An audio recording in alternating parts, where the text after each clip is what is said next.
meron ding mga uri ng tao na dapat iwasan kung nais nating maging maingat sa buhay.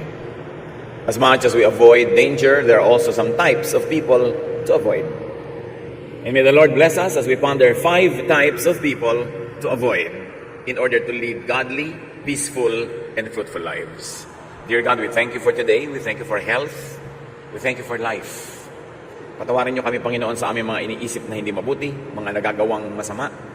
At nawa kami po'y linisin ninyo, paging dapating tumanggap na inyong pagtuturo, pagtutuwid, pagpapagaling, at pagpapaliwanag. We ask you, Father, to be our speaker. Lead us unto greater knowledge of you, so we could become better human beings, better children of you, mighty God, and better brothers and sisters to each other. Be our speaker. Preach from your throne of power and majesty, and let your light shine upon us. In the name of Jesus, your Son, our Lord, our Savior, we pray with thanksgiving. Amen. 5 types of people to avoid. Actually, marami. Pero ngayon, sapat ng 5 ang pagtuunan natin ng pansin. At sa ating pag-aaral ito, mga kapatid, hindi lang natin i-assign yung type na ito sa iba. Suriin natin ating mga sarili. Baka tayo ay kabilang dito. Avoid haters. Dapat tayong umiwas sa mga taong walang alam kundi magalit, namuhi, mapuot sa kapwa. Ang laging laman ng kanilang salita ay pamimintas, paninirang puri, pagmamagaling sa sarili, at panglilibak sa kapwa. God loves. And because of that, we should avoid haters. Haters are the opposite of God. Jesus' main teaching is love. Huwag natin kakalimutan at huwag tayong malilito kung ano talaga ang pangunahing katuruan ng Panginoon, ito ay pag-ibig. Sa katunayan, nung tinanong siya kung anong pinakamahalagang kautusan, sabi niya, love God and love others. Wala nang hihigit pa sa mga kautusan na ito. Meanwhile, haters negate God's will. Kinokontra ng mga salita, kilos at katuruan ng mga haters ang mga katuruan ng Panginoon. So avoid haters. John 10:10, a thief, or maybe we can use substitution and substitute the word hater. A hater comes only to rob, kill, and destroy. I came so that everyone would have life and have it in its fullest, Jesus says. Ang mga taong mahilig mamuhi ay hindi kontentong namumuhi sila. Gusto nilang ihawa, ang lahat ng pwede nilang ihawa, idamay ang mga pwedeng idamay. Ang mga galit nila sa mundo, sama ng loob, sa mga naipong mga suliranin at kabiguan ng kanilang buhay, ay nais silang iganti, ibunton kahit kanino na lang. At kung maaari na tayo ma-impluwensya nila na laging magalit din, mamuhi, gagawin nila yon. Pero oras na nakinig tayo sa mga haters at nagpadala sa kanila, mananakawan tayo ng buhay, ng kaligayahan, kapayapaan, at magiging tulad nila tayo. 1 Peter 5:8, be on your guard and stay awake. Your enemy, the devil, which you may also use the word hater, is like a roaring lion, sneaking around to find someone to attack, to influence, to infect. Walang ginagawa ang ating spiritual enemy kundi maghanap ng pagkakataon na tayo ay kanyang sirain, o kaya ay mas mainam kung tayo ay pwede niya maging kasangkapan para manira ng kapwa. Kaya ang sabi ng James 4:7, resist the devil. And in our application today, resist the hater, and he will run from you. Napaka-importante na ating ingatan ang ating sarili na hindi ma-impluwensya ng ganitong uri ng pag-iisip. Saan natin nakikita, narinig ang mga haters? Sa social media, maraming haters. Puro mga lason ang lumalabas sa kanilang isipan. At pagka ipinrint nila sa kanilang wall, sa kanilang site, at kinlik ang send o ang post, napakarami na agad na pwedeng malason kung palalason. Napakarami mga haters sa media, sa ating mga traditional media, radyo, telebisyon, maging sa mga dyaryo. Wala nang mabuting mapuri sa kapwa, puro kasiraan, puro paninira ang ginagawa. At katakataka, pati may mga pulpito na pulpits of hatred, na walang lumalabas sa mga katuruan, na kundi punong-puno ng mga galit sa kapwa, galit sa mga kapwa mananampalataya, na iba ang sekta o iba ang kongregasyon, galit sa mga ibang relihiyon, galit sa lahat na lang. Yung napakahalagang oras na dapat sana ay nagagamit para ang mga tao ay mapayaman ang isip, maiangat ang espiritualidad, mapalaya mula sa mga negative things, ay lalong nagagamit para ang mga tao ay maimpluwensyahan na maging magagalitin din, panamuhi, mapagmataas sa sarili, at mapanghamak sa kapwa. In the name of God, the ironies of ironies. Kailangan nakikilala po natin mga kapatid ang haters. Kung minsan tiya mo yon, minsan kaibigan, minsan nanay, minsan tayo. Tuwing meron siyang sasabihin, ang influensya sa iyo ay magalit ka rin sa kagalit niya, mainis ka sa taong ni hindi mo kilala, husgahan mo ang taong ni hindi mo personally nadidinig o nakikita dahil sa influensya ng haters. Huwag tayong pang-influensya kahit mahal natin sila sa buhay. Kahit mataas ang kanilang pinag-aralan o kahit pa nga meron silang katungkulan o kapangyarihan. Ang bawat tao ay binigyan ng Diyos ng sariling isip, sariling bait para salain natin ang ating naririnig at maproseso natin sa ating isipan at mabigyan natin ng pinakamakadiyos, pinakamaayos, pinakamabuting response ang ganitong mga uri ng messages of hatred. Who else must we avoid? Avoid gossipers. Mga paladala ng chismis. Sari-sari mga alimuom na nakukuha sa lupa ang gusto nilang ilipat sa ating isipan. Proverbs 16:28, gossip is no good. It causes hard feelings and comes between friends. Ano nga ba namang buti ang idudulot ng chismis? Pinaghihiwalay ang magkakaibigan. Pag nalaman mo kung ano sinasabi ni ganitong tao laban sa'yo, lumalayo na yung loob mo, nagkakagalit na kayo. At kung ikaw man ay papatol at magsasabi ng masasama tungkol sa kanya, mga chismis tungkol sa kanya, magagalit din siya sa iyo, walang mabuting idudulot. Kumisa napakatagal na investment ng pagkakaibigan, pagtutulungan, pagmamahalan, sinisira ng mga makakating dila. Sinisira ng mga chismis. Proverbs 20:19, stay away from gossips. They tell everything. Lumayo daw sa mga taong hindi na namimili ng sinasabi, lahat na lang sinasabi. Kahit pa nga dumadating sa'yo para magsumbong ng sinasabi ng iba laban sa'yo, masama pa din ang influence sa'yo, kapatid. Kaya pwede mong sabihin ko ka nang lagi magsumbong sa akin. Ina-expect ko na that everybody will love me, people will criticize me, people will say evil things against me, but please, huwag mo na lang sabihin sa akin. Kasi nalalason lang yung isip ko, gumugulo ang aking damdamin, nagagalit ako, nawawalan ako ng concentration at pwede magkasala rin ako dahil dyan. Ang tao pong matino, hindi buong buo na ikinukwento ang kanyang nadidinig, lalo pangat ang kwentong ito ay hindi naman nakakatuwa at nakakapagpagalit pa nga. Discreet and decent people filter their gossip, if ever they gossip. Kasi we should not be gossiping. There are two types of gossipers. Yung gossipers who tell everything, and gossipers who are discreet and more decent, who filter and soften the gossip even just a little bit. Meron pang worse, nagdadagdag pa at nagagatong at nagsusulsol ng mga gossips. Tuwing may tao pong dumadapo sa atin, may daladalang kwento, maging sensitive tayo. Suriin natin, ano ang dahilan, bakit mo itong sinasabi sa akin? Talaga bang mahal na mahal mo ako? Kailangang isumbong mo ang lahat? O gusto mo akong galitin dahil ikaw man galit doon sa mga isinusumbong mo? Madali kasi tayong mamanipulate, mamaniobra, na yung gera ng kapwa, nagiging gera na rin natin kahit hindi naman natin gusto dahil na-influence ang ating isip. Very discreet and decent people minimize or do not gossip at all. Napakahalagang ating makita yung high qualities of people who refuse to gossip. Ang daming nasasagap natin sa hangin ng mga kung ano-anong balita, pero para laging ulit-ulitin natin yung sa kapwa. Lalo't gumagamit ka ng social media, gumagamit ka ng computer, internet, ng text. Kumisan irresponsible. Kumisan mga gossip na wala namang verification. Yung mga, lilindol daw ng intensity 12 sa Metro Manila bukas, ikakalat mo agad. Nag-research ka na ba? Totoo ba? Sinong may sabi? Nagsasabog ka agad ng takot at panakot sa tao? Hindi mo naman na-verify. Huwag kayong forward ng mga bagay na nakakatakot na hindi nyo naman verified. Kasi nakakagulo sa isip ng kapwa. Nakakanervyos.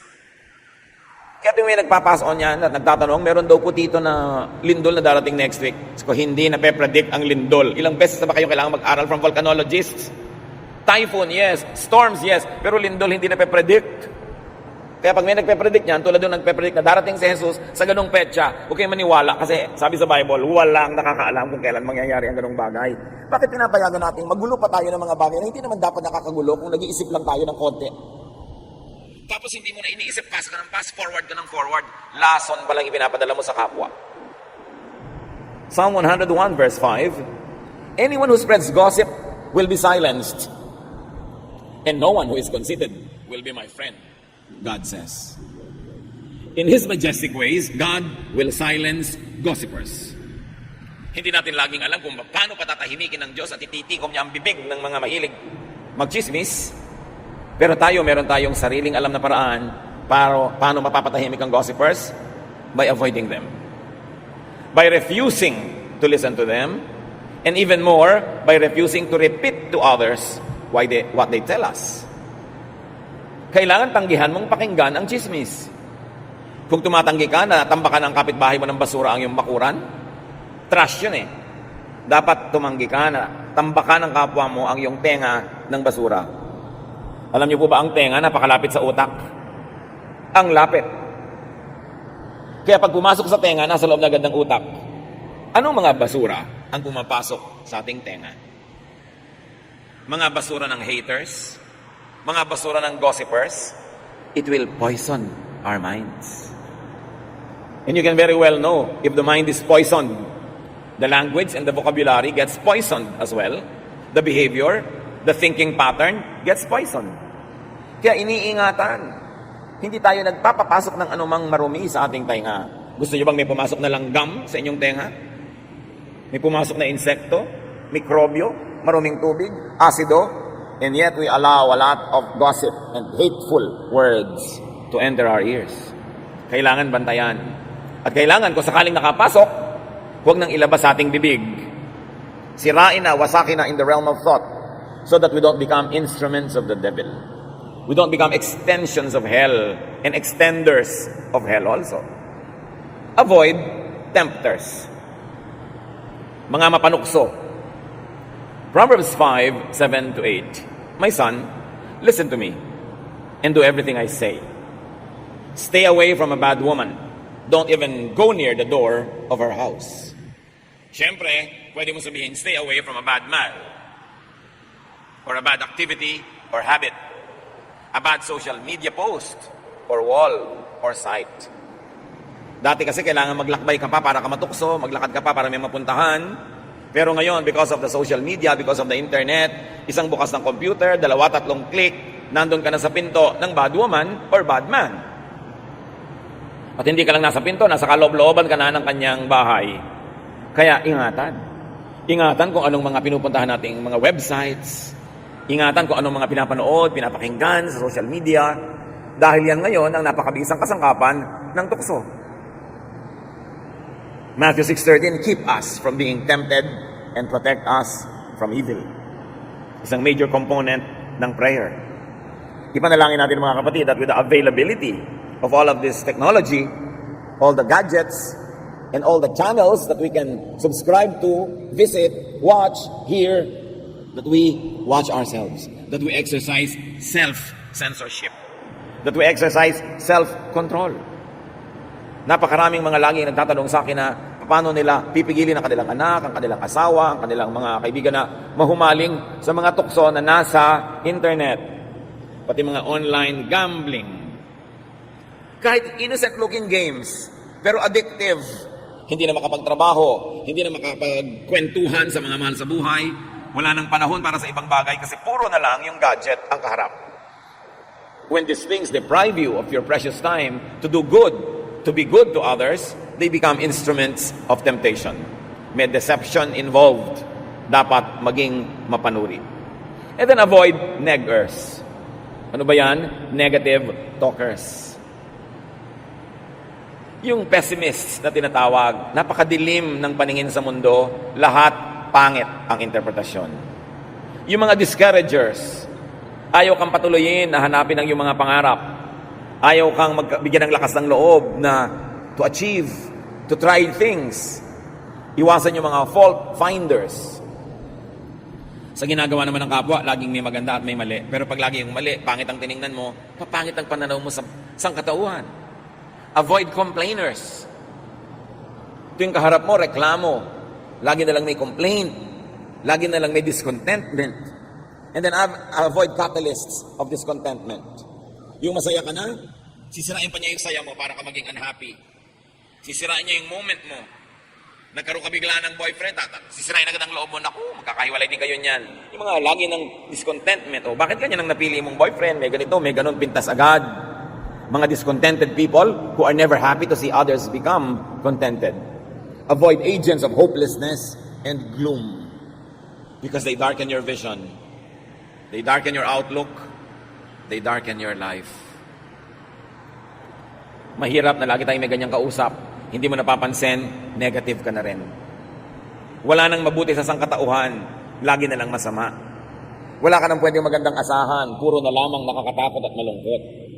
Ang sabi sa 1 Thessalonians 5:11, you must encourage and help each other. Susuriin ninyo kung ang inyong laging kausap ay nakaka-encourage o nakaka-discourage. Siyempre, ang matalino at concerned friend, kung minsan, hindi discourage ka based on facts, based on experience, and based on a generally wise disposition.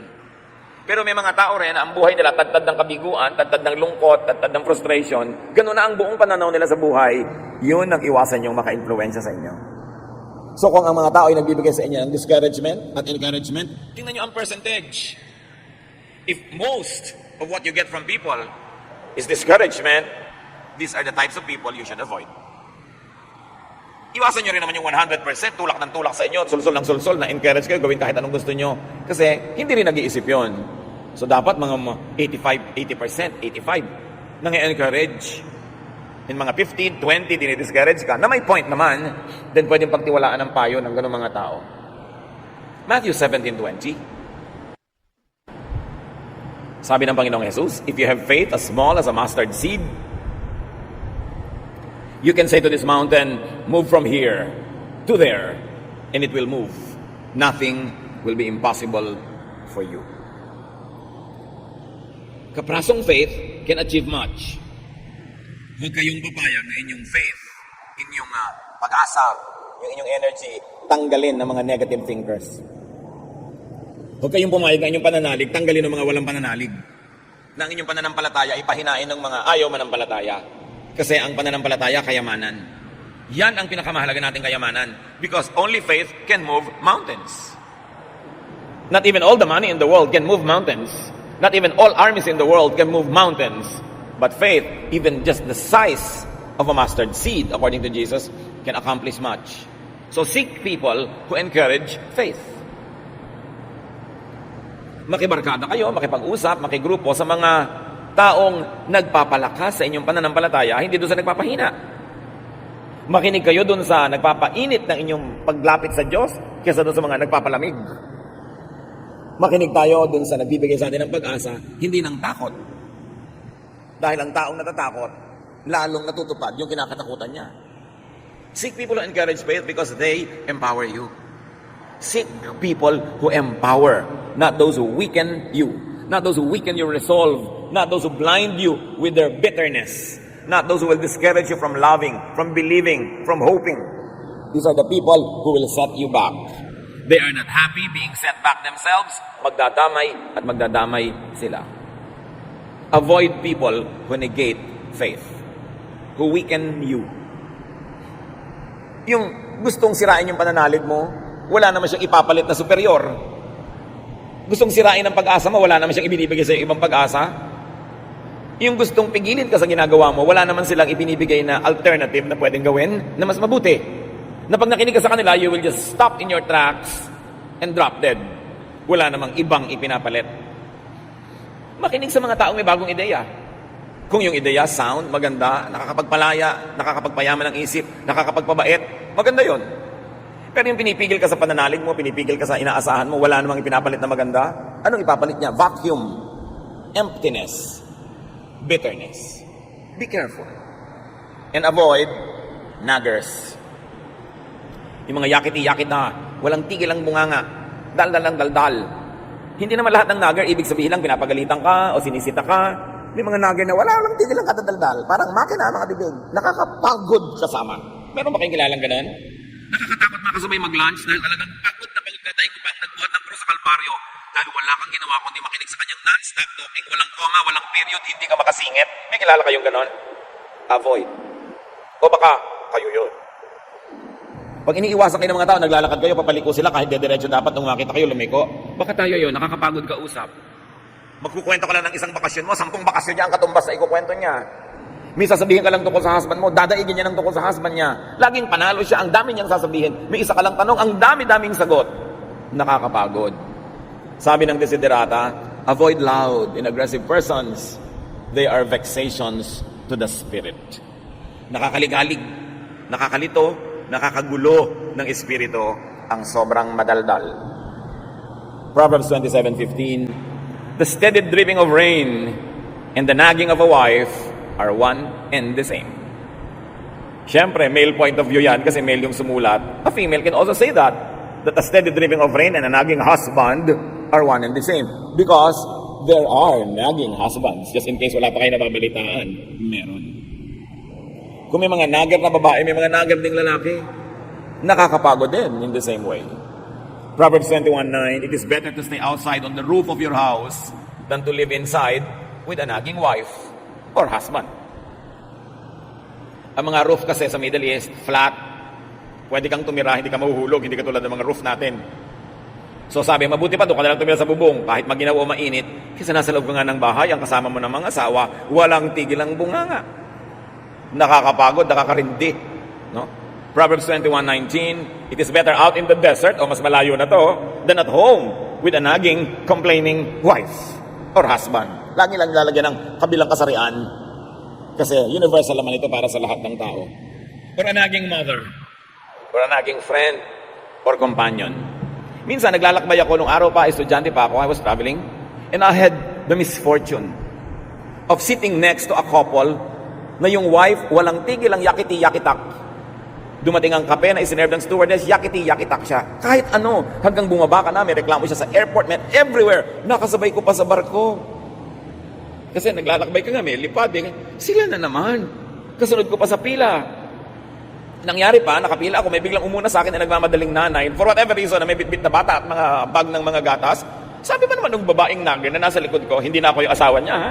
Stranger na nga ako. Kinalabit pa ako, sabi niya, papayag ka na umuna siya sa'yo? In English, syempre. Sabi ko, it doesn't matter. Takang-taka siya. Ninanag niya yung husband niya tungkol sa akin. Sabi niya, huwag kang tutulad sa kanya. Huwag kang papayag. Pag sa'yo may umuna, huwag kang... Hindi na nga inunahan. Nagnanag pa rin.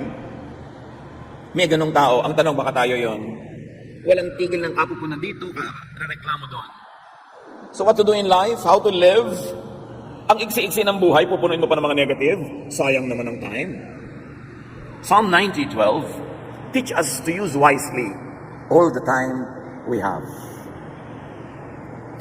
Panginoon, bigyan niyo po kami ng karunungan na maging matalino kami kung paano gagamitin ang napakamanga halagang sandali na ipinahihiram niyo sa amin. Pag nagsayang ka ng 1 oras, kalahating oras, 10 minuto, 1 minuto, sa nonsense talking, sa lack of faith, sa paninirang puri, sa pangmumuhi, sayang kasi hindi na mababalik yung oras na yon. Minimize pain is what we should do in life. Avoid negative people. Be positive. Seek and enjoy positive people. Therefore, you maximize pleasure and happiness. And you do the most good. Paulit-ulit ako sa tatlong ito. Ano ang gagawin sa buhay ng tao na ipinapahiram ng Diyos? Maraming pwedeng discussion, maraming pwedeng detail, pero kung tutuusin, tatlo lang. Hanggat maaari, pakontiin at paiksiin mo ang paghihirap at pagdurusa. Minimize pain, whatever it takes. Pain ng body, pain ng spirit, pain ng soul, minimize it. Huwag quarrel ng quarrel. Pampagulo kasi yung quarrel. Pamparaki ng hirap sa buhay. Kailangan maghanap buhay ka para hindi ka mahirap, may makain ka. Therefore, you minimize hunger. Minimize pain. That's why, pinipili mong mabuti kung sinong papakasalan. You minimize pain. Hindi naman totally mo wala yun, meron. But you minimize by choosing wisely. And you maximize pleasure and happiness. Kaya yung mga iba, nagkakabilang pleasure. Yung iba, nilalagyan pa ng sugar, more pleasure. Yung iba, meron pang cream, more pleasure pa. Because you have to maximize pleasure, whatever it means to you, so long as you don't do evil, to maximize your pleasure. Kaya may mukha ka na, salamat. Yung iba naglalagay pa ng makeup para mas ma-please sila. At siguro yung mga taong gusto nilang i-please. Nagdadagdag ka ng kaligayahan lagi at kasiyahan sa buhay. Bakit naman hindi? Yung iksi-iksi ng buhay. Kaya nagluluto ka, sarapan mo. Napakalaking krimen naman na meron kang gulay, meron kang mga panluto, tapos ang niluto mo walang kakwenta-kwenta. Sayang ang gas. Ba't may mga ganun magluto? Walang kakwenta-kwenta. It's a crime against the planet. Sinayang mo yung mga ingredients. You maximize pleasure and happiness. That's why may bahay ka, pwede na, pero pinipintahan mo pa. At hindi basta pinta, yung gusto mong kulay. Because you're maximizing pleasure. And then you do the most good to balance everything. Because when you only minimize pain and maximize pleasure, but don't do the most good, you will become selfish. And you will become evil to other people. So you do the most good. Tatlong bagay lang ang buhay. Pag ginawa mo yan, ikaliligayan ng Diyos, ang ipinahiram niyang buhay sa iyo at baka bigyan ka pa ng extension. But avoid haters, gossipers, tempters, mga negative talkers and naggers, because they will minimize your pleasure and happiness, they will maximize your pain, and they will disable you from doing the maximum good. Better be aware of bad influencers and vexations. Be aware of haters, gossipers, tempters, negative talkers, and naggers, and pray for them. Why? Because you do the maximum good. Pray for them. You don't only avoid them, you pray for them. So that they might be blessed enough to become positive in their outlook. Alam niyo yung mga taong negative, biktima lang kasi yan ng buhay. Kung tutuusin, lahat naman tayo nabibiktima ng buhay. Pero yung iba, ang sagot nila sa lahat ng hirap, kabiguan, negative attitude. Nadadagdagan tuloy ang hirap nila. Tapos na nga yung nangyaring hindi maganda because of their bad attitude, nagpapaulit-ulit pa yun sa kanilang memory at nire-replay na nila sa actual na buhay ang namamaximize yung pain, ang nami-minimize yung pleasure. Pray for them that they might be blessed enough to graduate from their bitterness. Pray for them that they will have the wisdom to see that their bitterness and negative ways won't make them happy. Pray for them so that when they realize these things and they begin to have wisdom, they will change their mind and they will change their ways. And if you could, carefully and studiously try to be a positive influence on them. Pag may mga nagger, may mga negative talkers, pag may mga bitter people, discouragers, tuwing mga panahon na hindi nyo maiiwasang sila ay makasalamuha, makasama, makausap, tiyakin nyo mga kapatid na kayo ang nakaka-influensya sa kanya ng positive at hindi kayo ang nai-influensya ng negative. Gawin nyo siyang mission-filled. Make a firm resolve, especially if these people are close to you, that you will become an instrument of God to bless the person so that the person could be lifted up out of negative situations and negative thinking and they could become positive. But avoid being them or being like them. Madalas naman, nagiging tulad tayo ng mga negative, hindi naman natin napapansin at alam. Wala tayong consent. Nadadala lang tayo sa dalas nating kausap.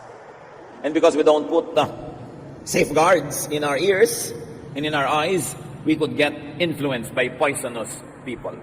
Avoid being a hater. Kung may nagkamali sa iyo noon, hindi lahat ng tao ganon. Kahit mas marami pang ang mali, meron pa ring tama. So huwag mong ihusga yung bagong kilala mo na mali agad. Hayaan mong magkaroon siya ng pagkakataong magpakilala ng maayos. Although, dahil lang ingat ka na, hindi ka na masyadong vulnerable na sobra-sobra magtiwala. Pero huwag mo agad tatanggalan ng tao ng at least benefit of the doubt na siya ay may mabuting magagawa sa iyo. Avoid being a gossiper, a tempter especially, a negative talker, and a nagger. Romans 2, verse 1. Some of you accuse others of doing wrong, but there is no excuse for what you do. When you judge others, you condemn yourselves because you are guilty of doing the very same things. So pag meron tayong nilabel na, ay, negative thinker to, ay, negative talker, ito, discourager, tiyakin natin tayo, hindi ganun.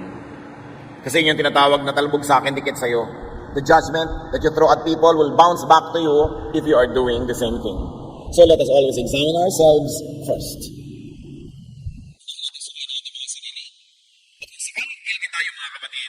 Tingilan natin to dahil napakalaking parusa sa ating kapwa, lalo sa mga malalapit sa atin kung tayo negative. Kung tayo mahirap kasundo, kung tayo mahirap kasama, para nating pinarurusahan ng mga kasama natin. Hindi kasiyahan na tayo makasama, parang isang sumpa. If guilty, let us avoid inflicting others with our disease. Let us get treatment from the Lord. Meanwhile, remain in isolation while we are contagious. Pag nagpupumiglas, nagwawala ang isang salita na makalabas sa ating bibig, suriin muna natin, will it edify people?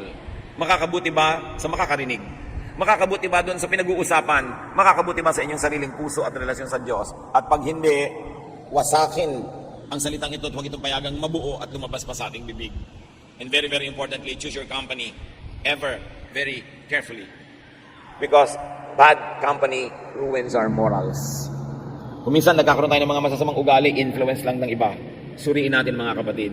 Umiwas sa hindi mabuti. Sayang ang panahon, sayang ang buhay, kung magugugol pa sa mali.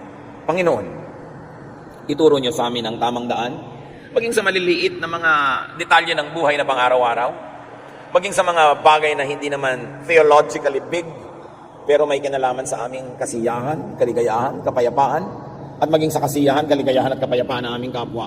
Turuan mo kami, Panginoon, na maging tama, maging makadiyos, para ang aming mga bawat malapitan ay mapagpala at hindi makatanggap ng sumpa. Meanwhile, turuan mo kami maging maingat, suriin ang impluensya sa amin ng aming kapwa. Pagbulay-bulayan natin ang mga simpleng pang-araw-araw na bagay na ito na madalas humahad lang sa ating spiritual growth, humahad lang sa ating kaligayahan at kapayapaan. Ama, kapaglinawin niyo po ang aming isip at bigyan kami ng mga practical applications sa napakakaraniwang topic na ito pero mahalaga sa aming espiritualidad. Magbulay-bulay tayo sumandali, mga kapatid.